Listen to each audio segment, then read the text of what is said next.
I'm a Sixer fan. I don't want Harden anywhere near the team. I want him gone. I thought finally we're free from this. Then I come back Monday, and Harden may have to stay with the Sixers. And not only that, it gets worse because Damian Lillard is suddenly on the trade market. And he doesn't want you. He doesn't want us. Finally, the Blazers and Lillard, I think, came to their senses. And I think you agree with me. It was time. It's time for a trade there. Well, Damian Lillard finally had some cojones and was ready to depart Portland after years and years of just being loyal, which I appreciate. Yeah. And I thought that was a good move by him. But at a certain point, it was just insanity. When we were last talking to one another, it was, let's see what the Portland Trailblazers do with the number 3 overall pick, because if they move that for a veteran, Dame is inclined to stay, then the draft happens, they take Scoot Henderson, and then it's, okay, let's see what Portland's going to do. And I was skeptical that we were ever going to get this information because Dame, it does not take much to have Dame want to stay in Portland. The moment we saw that crazy contract to Jeremy Grant, I thought that was going to be enough because I didn't think Dame's standards were so high. And then the next domino to fall the next day was Dame reportedly saying that he wants out of Portland. Right. So you could see where my head went. I said, okay, well, the Sixers probably have the best package to offer Portland because they have a young star in Tyrese Maxey, a guard, scored 20 points a game last year. Ship him to Portland, take Damian Lillard back to Philadelphia, pair him with Embiid. Somehow Harden's out of this mix altogether.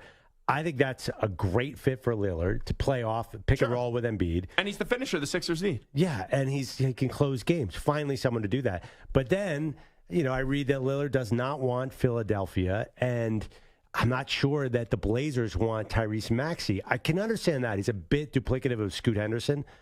But I have to look at the big picture with Damian Lillard. I understand what he wanted out, but I don't think the Sixers give him the best chance of winning a title, and I don't think the Miami Heat, where he wants to go, give him the best chance. If I'm Damian Lillard, I'll tell you where I'm going to win a title, and that's one spot and one spot only. That's the Boston Celtics. So if you want to tell me that's the best destination in Boston, I agree. You could swap out Jaylen Brown. Portland, you get Jaylen Brown and then some.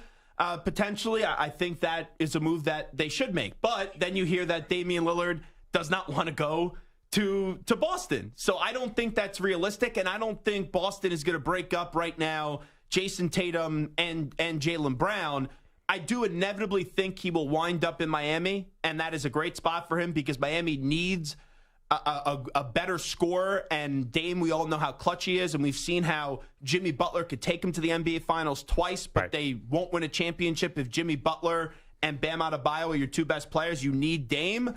But on the other end, let me just say this. If I'm Portland, just because Damian Lillard now finally says he wants out, and then also he says he only has his eyes set on the Miami Heat, it doesn't mean that I'm rushing to trade Damian Lillard tomorrow. I'm waiting, and I'm holding out, and I'm being patient to get the best package available, because if you just get Tyler Hero and a few picks, doesn't really do much for me. That's why I would use Dame as leverage. You want to go there, okay, that's fine.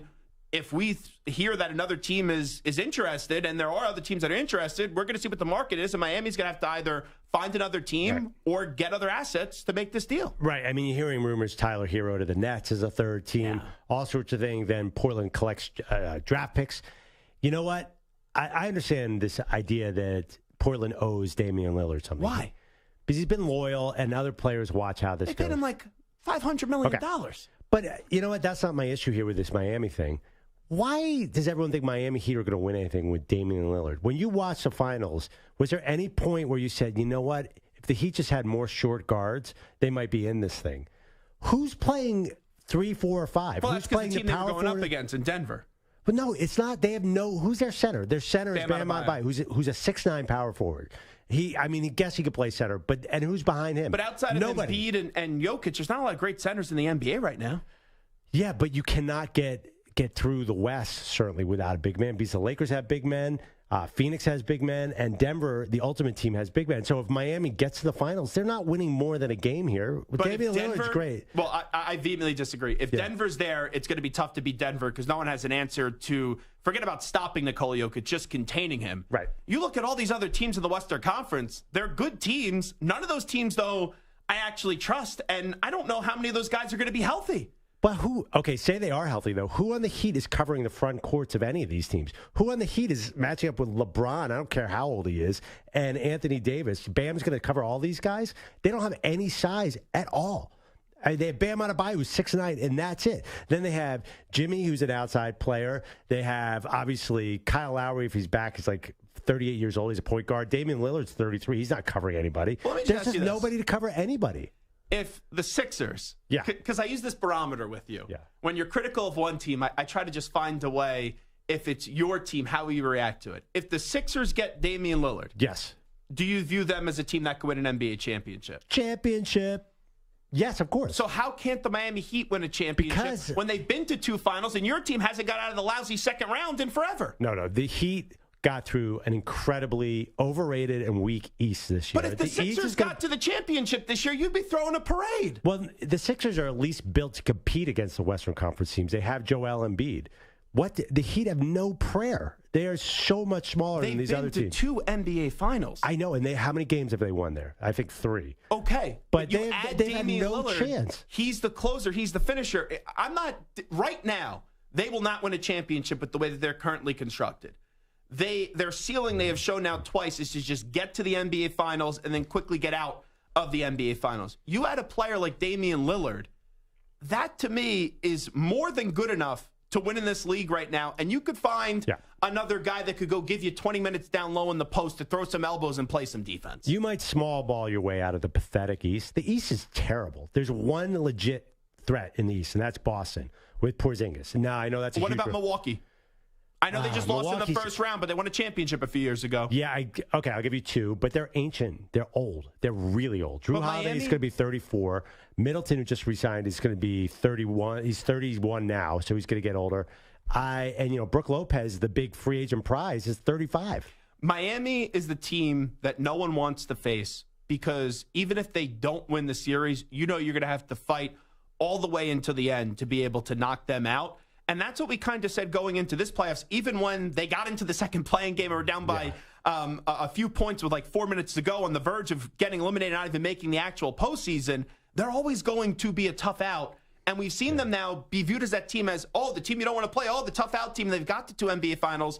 They had Damian Lillard. They absolutely could win a championship because right now, the state of the NBA, there's a lot of good teams. There's not a lot of great teams. And Miami would be in the short list of teams that I could see winning an NBA championship this upcoming year if and only if they land Damian Lillard. I think there are 8 teams in the West that could beat Miami in a 7-game series. 8 teams? You're out of your mind. 8 teams? Yes. I mean, who? Just because the Nuggets took their foot off the pedal for 1 game doesn't mean that Miami was anywhere close. You cannot give me 8 teams in the West. Denver, certainly. I'll give you. Okay, the Lakers. If Anthony Davis is up and down. One game he looks like great, and then the next game he's nowhere to be found. And he's always hurt. Him and LeBron now. LeBron going to LA, and I love LeBron. Yeah, not as much as Maggie loves LeBron, as we found out last week with that list. But LeBron James, ever since going to LA, has missed a lot of games, and his body's starting to slow down. But you're assuming these guys are going to get hurt. Damian Lillard's old. Jimmy Butler's old. And Bam Adebayo he's young, but he puts on way too many minutes. So those guys get hurt. Anyway, Phoenix. I like Phoenix roster from their 3-star players. Yeah. Talk about your gripe at the beginning. One guy staying, then leaving, and then staying. Yep. DeAndre Ayton, I feel as if he's been traded 3,000 times this offseason, and he's still on the Phoenix Suns. They have a lot of guys that do the same things in Phoenix with KD, with Devin Booker, and now with Bradley Beal. Health is also an issue for them. I mean, I'll give you Phoenix, though. Okay. That's 2. Golden State. Golden State, by the way, they have the same problem Miami does. They can't cover anybody in the paint, but they're not going to have that problem against Miami. So you're going to have Steph Curry bombing from outside against Jimmy Butler. I thought that was a mistake. You're not a fan of Draymond Green. He's won multiple titles. In the past, not moving forward into the future. And Klay Thompson, I know that he just had the most threes in the league this past year, but that's another guy. It's month to month with Klay Thompson. I would put Miami in front of Golden State. Memphis? No. Where's John Morant's head at? Where is John Morant's head at? Memphis physically would overwhelm Miami. They just, if they got everything together with John Morant and Jaren Jackson, I mean, they would have a lot of matchup advantages. By the way, Bum Brooks getting $80 million. I was laughing at that one. Okay, now I'm going to stretch a little bit. You can't give me 8 teams. It's impossible. I'm going to stretch a little bit. There's sometimes we say things that sound great in the moment, and then you're like, No. Kawhi and Paul George. They're never healthy. Don't give me this never healthy. They're never healthy. healthy. Miami's not healthy either all the time. Jimmy was definitely hurt in the finals. Okay, but come postseason time, he's ready to go. Kawhi and Paul George, they're never ready to go come the playoffs. Let me ask you this. Bam Adebayo is your center. And then Caleb Martin, who's 6'6" and weighs about 190, is your 4.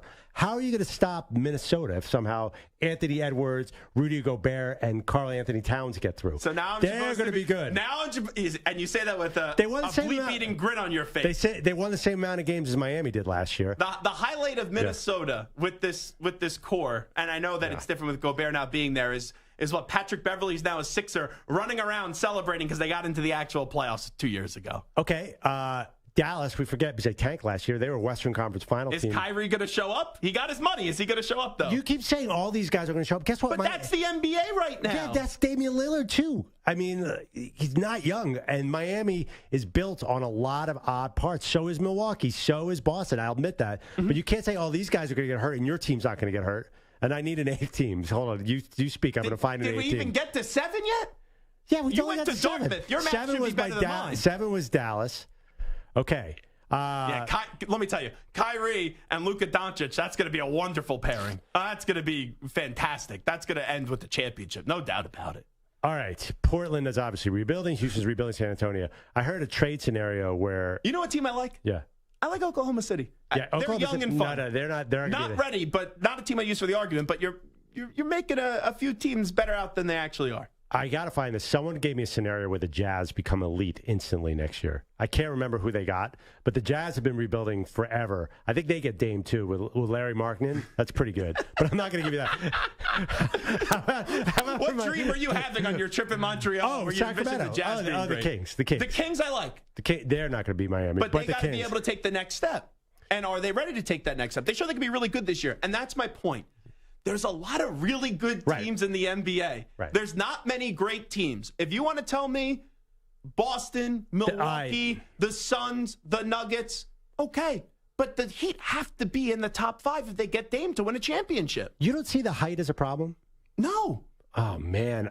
Did you watch the finals? And you're telling me Aaron Gordon, Michael Porter Jr., and Jokic weren't a huge problem? If they're playing Denver, I would take the Denver Nuggets. There's a lot of teams out west that are huge like that. And I think the West is going to be stacked next year. I think they're really good. Dallas didn't even make the playoffs last year, and they would be really good in the East. You just said it. What? Really good. How many great teams are there? How many medium teams are there in the East?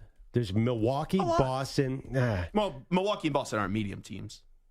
I don't know. I mean, listen, Boston, the Vegas odds go number 1, Denver, and then number 2, Boston. After that, which is fair after the Porzingis trade. Yeah, I feel like the Bucks have lost a lot of momentum. I think that's really fair to say. And I think they're an intriguing team. Now, I've been pro Milwaukee, but I want to see how they come on back from this. I think there's always that fear that Giannis Antetokounmpo will eventually leave. You bring back Middleton. To be fair, he struggled with injuries as well, and so has Giannis. And that team won a championship, and since then, they got hit with the injury bug, and then last year, embarrassing loss, also hit with the injury bug in the first round where they lose to the Miami Heat. Okay, listen. I think we've probably lost everyone at this point, breaking down the entire West versus the East here. But I understand where you're going because it's relevant to Damian Lillard. You know, he's got to go somewhere where he can win a title. I know he wants Miami. I don't think he can do it there. Zach does. Give us a call, 855-212-4CBS. Well, let me ask you this, just real quickly. Yes. I think we both agree Boston is the best destination, but I don't think Boston's going to happen. If you're saying not Miami, then is it, in your mind, the Sixers have a better chance to win a championship? Listen, Donovan Mitchell was sent to the Knicks last year, and then time changes everything. You mean the Cavs? No, he was going to go to the Knicks last year. Yes. And the deal didn't get done, then the Cavs swooped in. So I don't think anything is done yet. I think Boston could swoop in. I think Philly could swoop in. And I think there could be an outside team, too, to get in the Lillard business. And that's a fair point because Damian Lillard, for years, showed loyalty to Portland. Now, he all of a sudden only has his eyes set, which makes sense, on one destination in Miami. If you want to go there, that's fine to say that from the start, but is it going to really take much to convince Dame to go somewhere else if he looks at it where his standard to try to go give him a chance to win a championship, as we've heard the last month, isn't that high? Can he get talked into another team? That wouldn't surprise me. Yeah, because also, as we mentioned, Miami's offer is not going to be that great. So that's a problem for Portland.